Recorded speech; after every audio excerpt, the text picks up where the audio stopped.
Acts 14. And it came to pass in Iconium that they went both together into the synagogue of the Jews, and so spake, that a great multitude both of the Jews and also of the Greeks believed.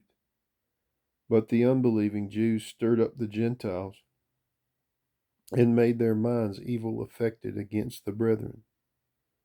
Long time therefore abode they, speaking boldly in the Lord, which gave testimony unto the word of his grace, and granted signs and wonders to be done by their hands.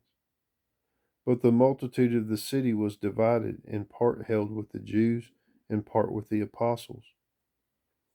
And when there was an assault made, both of the Gentiles and also of the Jews, with their rulers, to use them despitefully, and to stone them, they were aware of it, and fled unto Lystra and Derbe, cities of Lycaonia, and unto the region that lieth round about.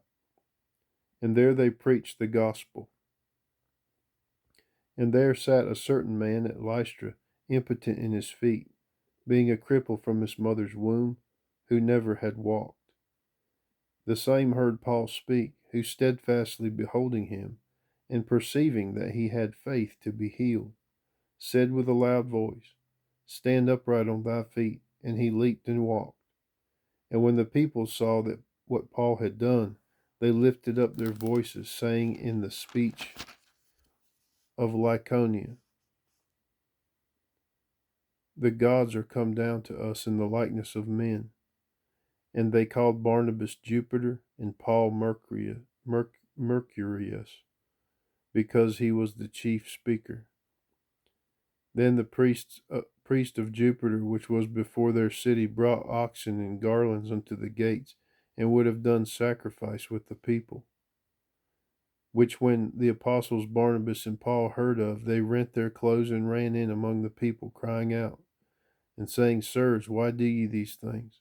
We also are men of like passions with you, and preach unto you that ye should turn from these vanities unto the living God, which made heaven and earth, and the sea, and all things that are therein, who in times past suffered all nations to walk in their own ways.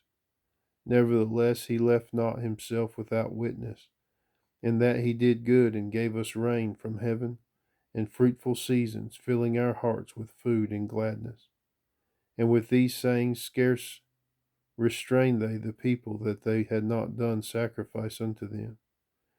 And there came thither certain Jews from Antioch and Iconium, who persuaded the people, and having stoned Paul, drew him out of the city, supposing he had been dead. Howbeit, as the disciples stood round about him, he rose up and came into the city, and the next day he departed with Barnabas to Derbe.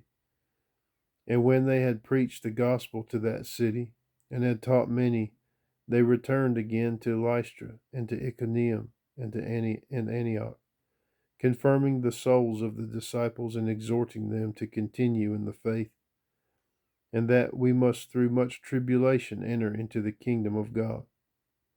And when they had ordained them elders in every church, and had prayed with fasting, they commended them to the Lord, on whom they believed. And after they had passed through Pisidia, they came to Pamphylia. And when they had preached the word in Perga, they went down into Attalia, and thence sailed to Antioch, from whence they had been recommended to the grace of God for the work which they fulfilled.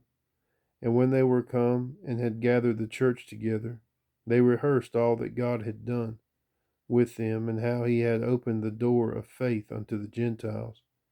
And there they abode long time with the disciples.